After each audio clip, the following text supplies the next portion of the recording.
Salam, hər vaxtınız xeyir əziz izləyicilər. Bu video dərsimizin mövzusu mexanizmin faydalı iş əmsalıdır. Qısa şəkildə desək, FIA.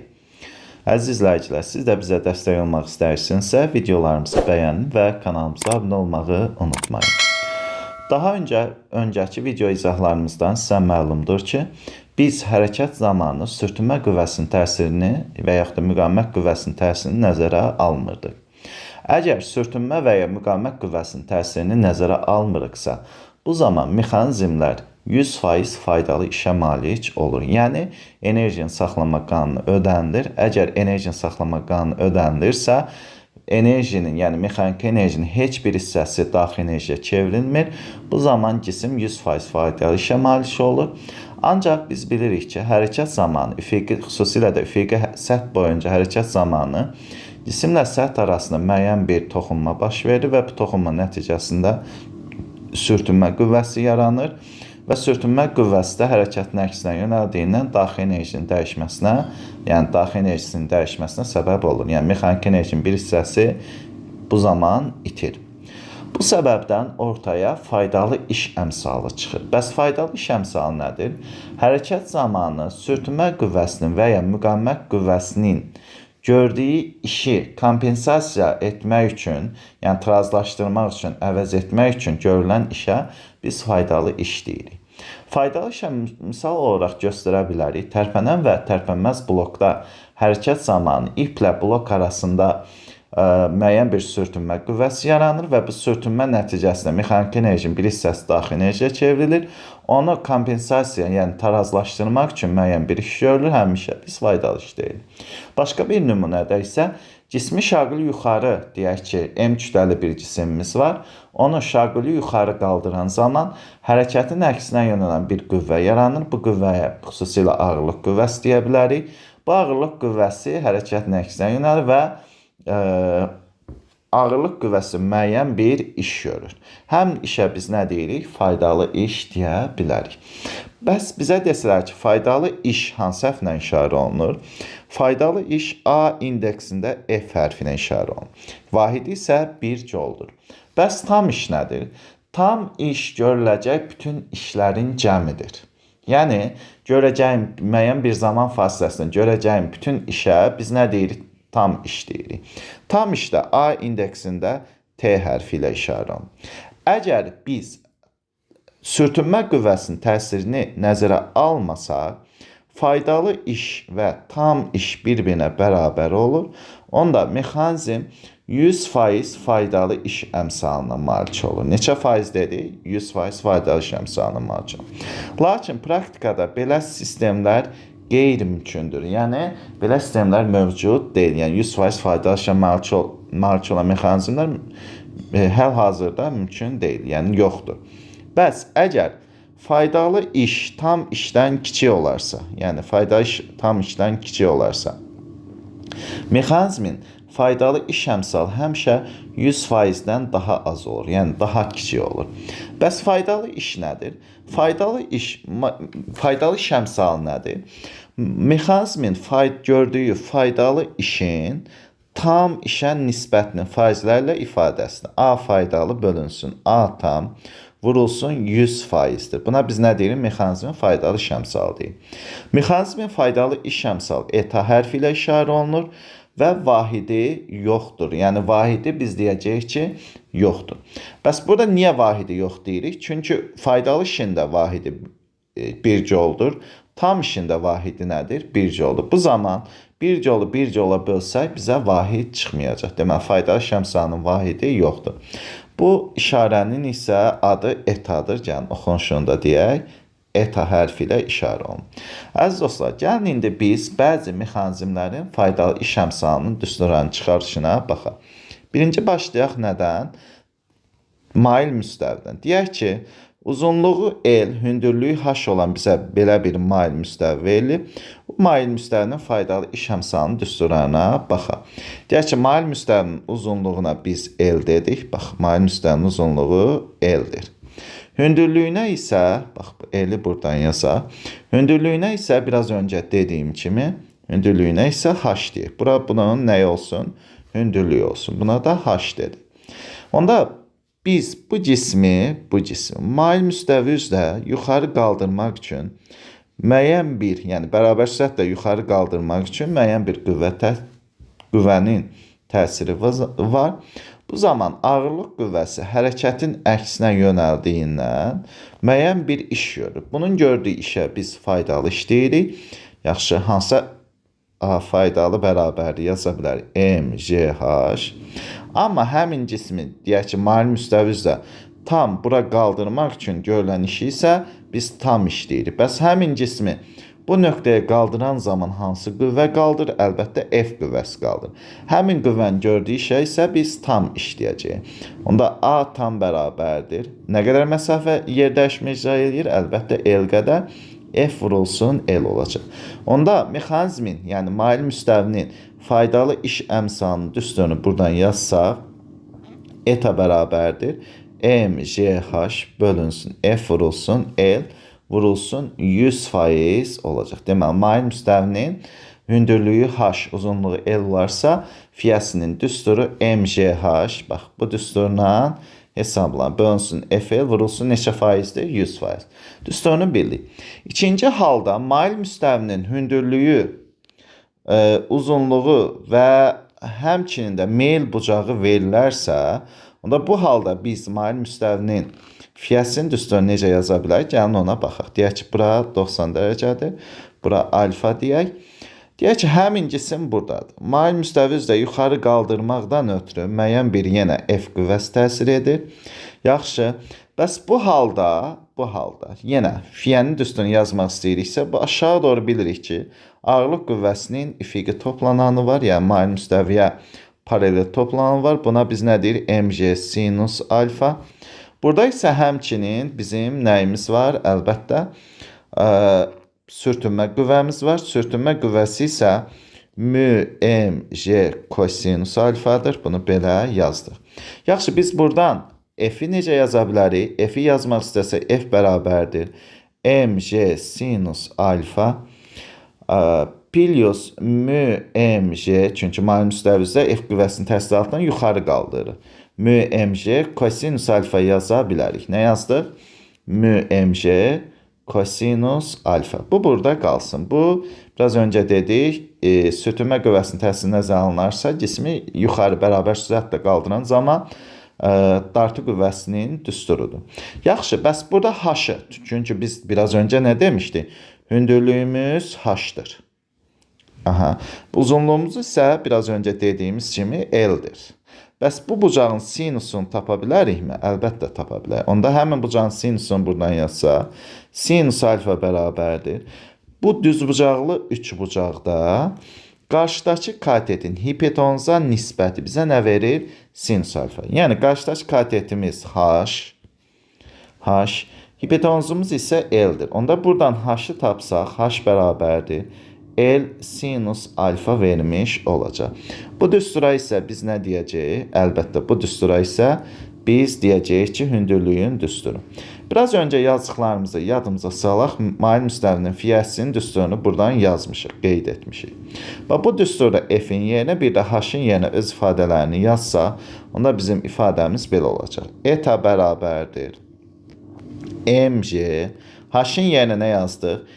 L sinus alfa, L sinus alfa bölünsün. Məxrəcə isə nə yazacağım? Əlbəttə, mg sinus alfa plus μmg kosinus alfa vurulsun. Bir də məxrəcdə nəyimiz var? L-imiz var. Burada nələr ixtisar getdi? Əlbəttə, bu L-lə bu L ixtisar getdi. Lap burada nələri? MG-lər də ixtisar eləsən, birbaşa mərtəzə xaricinə çıxarıb. Bizə yekunda belə bir ifadə qalacaq. Baxın, belə bir ifadə qalacaq. Yuxarıda sinus alfa qalacaq. Aşağıda isə sinus alfa plus μ kosinus alfa. Bu kəsin sürət və məxrəcini sinusa bölsək, onda yekunda ifadəmiz, baxırıq, eta bərabərdir. Sürət və məxrəcini sinus alfaya bölək. Yuxarıda sinus alfa bölünsün sinus alfa yaza bilərəm. Məxrəcdə isə sinus alfa bölünsün sinus alfa plus μ vurulsun Kosinus alfa bölünsün sinus nə? Alfa. Burada nələr ixtisar getdi? Gəlin ona baxaq. Sinus alfalar öz-özlərini apardı. Burada da görsənir ki, kosinus alfa bölünsün sinus alfa nə verir bizə?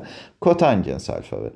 Onda fiyənin yekun düsturunu yazsaq, bizə belə bir ifadə verəcək. Eta bərabərdir. 1 bölünsün 1 plus, burada çünki sinuslar ixtisar getdi, mü kotangens alfa. Bu isə fiyənin digər, yəni mayil müstəvi üzrə, əgər mayil müstəvinin meyl bucağı alfa olarsa, fiyəsinin digər düsturlar bunu 100-ə də vura bilərsiniz. Gəldik, ikinci mexanizmimiz olsun tərpənən blok və tərpənməz blok. İkinci mexanizm nə olsun? Tərpənən blok. Tərpənən blokda ipin sərbəst ucuna təsir edən qüvvəni biz bilirik. Bu F-dir, yəni F qüvvəsidir. Bu zaman tərpənən blokda etanın düsturunu birbaşa yazaq. Belə bir düsturu var. mg bölünsün, F vurulsun. Daha doğrusu mg bölünsün 2F vurulsun nədir? 100%'dir. Bəs tərpənməz blokda necə idi bu düstur? Yenə tərpənməz blokda ipin sərbəst ucuna təsir edən qüvvəni F deyək. Eta bərabərdir.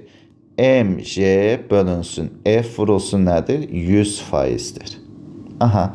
Bəs bu düsturlar hardan çıxır? Gəlin indi biz ona da baxaq. Birinci baxaq tərpənən blokda. Tərpənən blokda biz bilirik ki, blokun forması bu formadadır. Qısa şəkildə baxaq. F deyək. Burada da aşağı doğru nəyimiz var? mg'miz var. Aşağı doğru mg'miz var. mg. Aha. Mən əgər blokun deyək ki, ipin sərbəst ucundan yuxarı doğru qaldırıramsa, deməli cisim h qədər nə edəcək? Yuxarı qalxacaq. Deməli cisim h qədər yuxarı qalxdı. Yer dəyişməsi h oldu.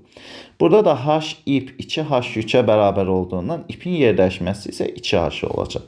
Onda F-in gördüyü işə mən belə deyə bilərəm. F-in, yəni tam işdir. F-in gördüyü, yəni F qüvvəsinin gördüyü iş tam işdir. Onda biz nə deyə bilərik? A tam bərabərdir. F vurulsun 2h deyə bilərik. Bəs A faydalı nədir? Ağırlıq qüvvəsinin gördüyü işdir. Onda belə yaza bilərik. mgh, yəni mg vurulsun h olacaq. Niyə? Çünki yuxarı qaldıran zaman biz ağırlıq qüvvəsinin əksinə müəyyən bir iş görülür. Yəni onu tarazlaşdırmaq üçün müəyyən bir iş görülür. Bu işə biz faydalı iş deyirik. Və gətirib bu düsturu etanın düsturunda yerinə qoysam, yəni nə olacaq həmin düstur? Eta bərabərdir. mgh bölünsün 2f vurulsun h vurulsun neçə faiz? 100%. Əlbəttə, burada nələr ixtisar gedəcək? H-lar ixtisar gedəcək. Gəlib sonda bizə bu düsturumuza gəlib çıxacaq. Eyni şey biz tərpənməz blok üçün də deyə bilərik. Tərpənməz blok üçün də biz mexanizmi qursaq, fikir verin. Bax, bu bizim tərpənməz blokumuzdur. Deyək ki, tərpənməz blokdur. Bura müəyyən bir cisim var, kütləsi m-dir. Aşağı doğru bir F qüvvəsi ilə dartıram. Əgər cismi aşağı doğru, kütləsi m-dirsə aşağı doğru bir mg qüvvəsi təsir edib. Deyək ki, buradan dartamsa yuxarı qalxacaq. Burada h-dırsa tərpənməz blok qüvvədə qazanc vermir. Bunun da ipin də yer dəyişməsi h olacaq. Onda tərpənməz blokda faydalı işimiz ağırlıq qüvvəsinin gördüyü iş olacaq. Yəni mg h olacaq. Tam işimiz isə eyni qaydada f vurulsun h olacaq. İndi fiyəsinin düsturunu yazsaq yenə mgh bölünsün f vurulsun h vurulsun neçə faiz olacaq? Əlbəttə 100% olacaq. Burada bunlar ixtisar getdi. Yenə bizə yekunda bu düstura gəlib çıxırıq. Deməli dostlar, tərpənən və tərpənməz blokda fiyənin düsturlarını bu formada yaza bilərik. Dördüncü anlayışımız, yəni mexanizmimiz olsun. Deyək ki, dördüncü mexanizm qaldırıcı maşın və avadanlıqların mühərrikinin fiyəsi. Qaldırıcı maşın və avadanlıqların mühərrikinin fiyəsini gəlin buradan yazmağa çalışaq. Deyək ki, buradan həmin qaldırıcı maşın və avadanlıqların, burada da deyək bir tros olsun. Aha, bu maşın və avadanlığın deyək ki, müəyyən mühərrikidir. Bunun müəyyən bir aşağı doğru bir mg ağırlıq qüvvəsi təsir edir. Bu da qaldıran zaman ağırlıq qüvvəsinin əksinə müəyyən bir iş görür. Bu işə deyək ki, h hündürlüyünə qaldırır. Faydalı işimiz olacaq mgh olacaq. Bəs tam iş nədir? Mühərrikin maşın vadanlı müəyyən bir mühərriki olduğuna görə P qədər gücə malikdir. Həmin gücü sərf eləyir ki, bu yuxarı qaldırsın. Yəni buna biz nə deyirik? Tam güc deyirik. Onda tam iş isə belə bir şey olacaq. P vurulsun hansı müddətə qaldırır? T müddətinə qaldırır. P vurulsun T. Onda burada mexanizmin faydalı iş əmsalını yazsa, deməli belə bir ifadə olunacaq. mgh bölünsün P vurulsun T vurulsun neçə faiz? 100% düsturundan istifadə eləyəcək. Yaxşı, burada görsənir ki, h bölünsün T V verəcək. Onda bu düsturu biz həm də belə yaza bilərik. mgv bölünsün P vurulsun neçə faiz? 100. Bu da qaldırıcı maşın və avadanlıqların mühərrikinin fiyəsinin düsturu. Deməli, əziz dostlar, 4 mexanizmin fiyəsinin düsturunu öyrəndik. Mayl müstəvinin, tərpənən-tərpənməz blokun, bir də əlbəttə qaldırıcı maşın və avadanlıqların mühərrikinin fiyəsinin düsturlarını öyrəndik. Hər 3 mexanizmin fiyəsi həmişə 100%-dən aşağı olur. Yəni 100%-ə bərabər olması üçün gərək ki, həmin sistemləri ideal sistem kimi qəbul edək.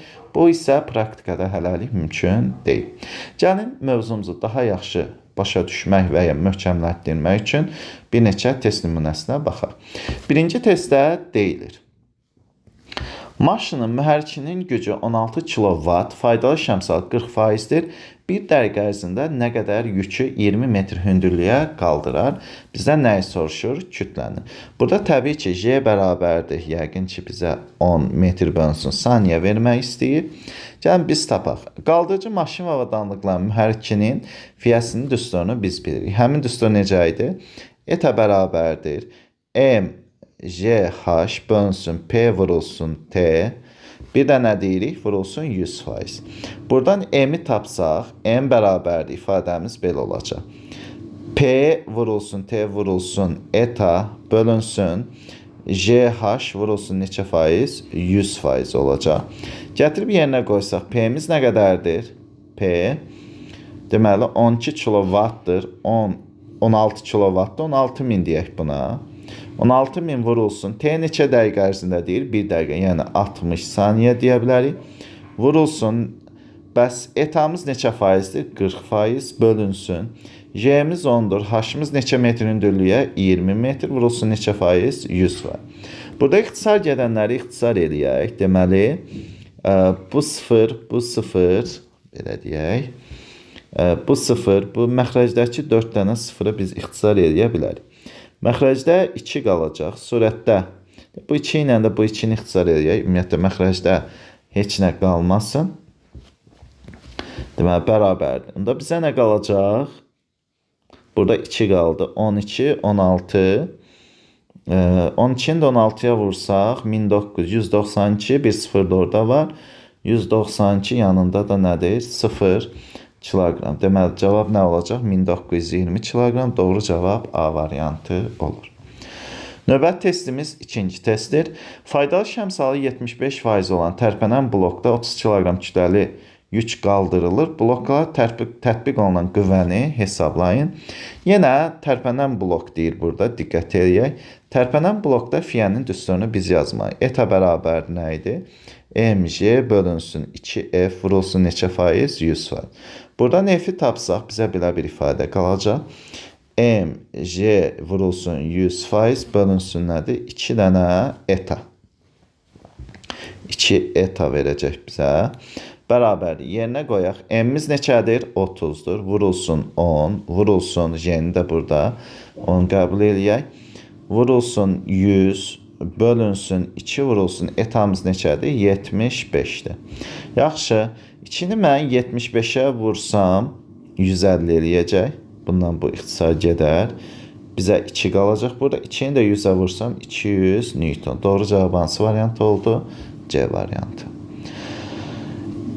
Üçüncü testdə deyilir ki, lift 1 kilojol enerji sərf edərək 250 jol iş görərsə, fiyəsini, yəni faydalı işləm salını hesablayın. Yenə eyni qaydada verilənləri yazaq. Tam nə qədərdir? Ümumi görülən iş 1 kilojol, yəni 1000 joldur. Faydalı işi nə qədərdir bunun? 250 joldur. Faydalı işləm salının düsturu isə eta bərabərdir. A faydalı bölünsün A tam vurulsun 100%'dir. Buradan yerine koyup hesablama yaparsaq A faydalımız 250, tamımız 1000'dir, vurulsun 100%. Burada bunlar ixtisar getdi. Məxrəcə 4 qalacaq. 100'ü də 4'ə bölsəm 25% olacaq. Və faydalı işləm salımız 25% olur. Növbət testimiz 4-cü testdir. Elektrik peki 100 kalori istilik enerjisi hasil etmək üçün 5000 jol elektrik enerjisi sərf edirsə, faydalı işləm salını hesablayın. Gəlin burada biz fiyəsini A faydalısını yazaq. A faydalı bərabər 1000 kalori. 1 kalori də 4 joldur. Burada zaten öz verim.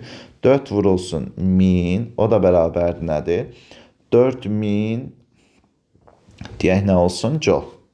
Bəs A tamı nə qədərdir? A tam isə 5000 joldur. Bəs fiyənin düsturunu biz biliriksə, yaza bilərikmi? A faydalı bölünsün A tam, vurulsun neçə faizdir? A faydalı bölünsün A tam, vurulsun 100%'dir. Gətirib yerinə qoysaq, faydalımız nə qədərdir? 4000 bölünsün 5000, vurulsun 100. Burada nələr ixtisar gedəcək? Minlər getdi ixtisar. Bu 20 qalacaq. Cavab nə oldu? 80%. Demək bizim faydalı işimiz, faydalı işləm salımız neçə faizdir? 80% olacaq. Gücü 2 kilovat olan 1 dəqiqə gördüyü işə 90 kilojol enerji sərf edir. Bu ütünün faydalı işləm salının faizlərlə nə olduğunu hesablayın. Gəlin hesablayaq. Burada bir şeye dikkat edək. Nəyimiz var burada? Bir dəqiqə ərzində nə qədər? 9 kilojol enerji sərf etdi.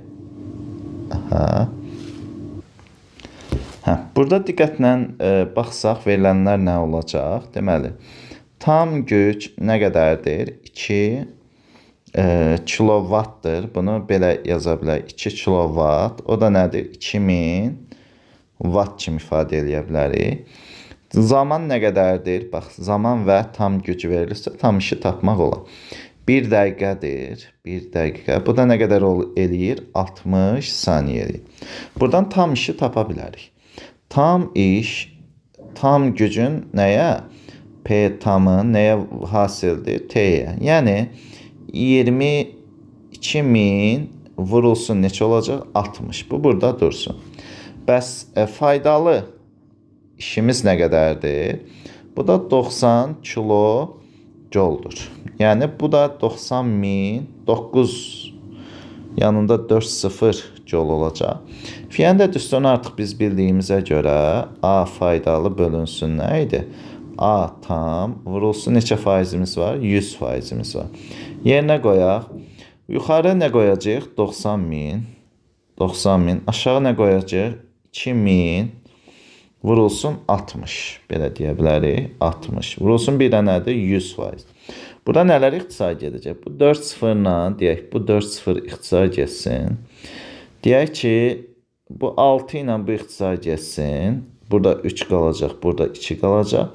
4'də 3'üdür, 1 2'miz də burada. 4'də 2'də 100'ə vursam 75% olacaq.